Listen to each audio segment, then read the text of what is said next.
may isang Pinoy na nagpositibo sa COVID-19 sa Singapore.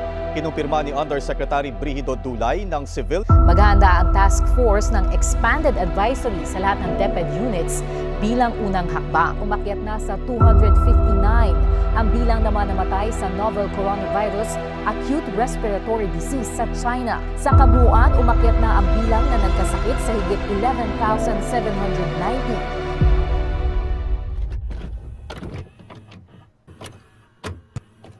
Buenas noches, me llamo es Marius Miguel Pedrealba, tengo 19 añadas, soy nacida de Quezon City, soy fendo estudios na Universidad de Santo Tomás.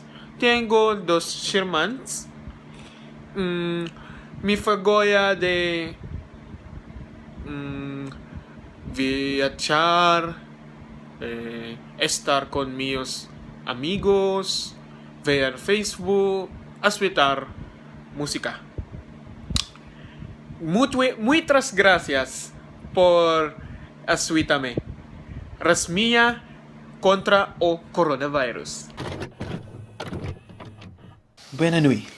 Me llamo Francis Gabriel Domingo. Tengo 19 añadas. Soy nacida de Malolos, Bulacan. Soy fendo estudios na Universidad de Santo Tomás. Tengo un hermano. Me fagoyo de jugar, tener música, escuchar música,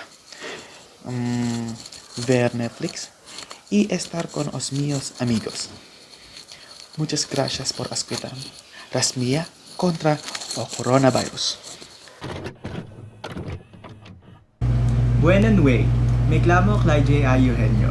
Tengo 19 añadas. Soy nacida de Tondo, Manila, Philippines. Soy fendo estudios na Universidad de Santo Tomás. Tengo dos hermanos. Me fagoyo de viajar estando con los míos amigos, especialmente con Marius y Francis. Me fagoyo de jugar especialmente leyendas móviles. Me fagoyo de ver Netflix y a mi serie favorita y cosetas más extrañas, Trencando Malo, Educación de Sexo y Lock and Claw. Me fagoyo de escuchar música. Muchas gracias por escucharme. Rasmia contra o coronavirus.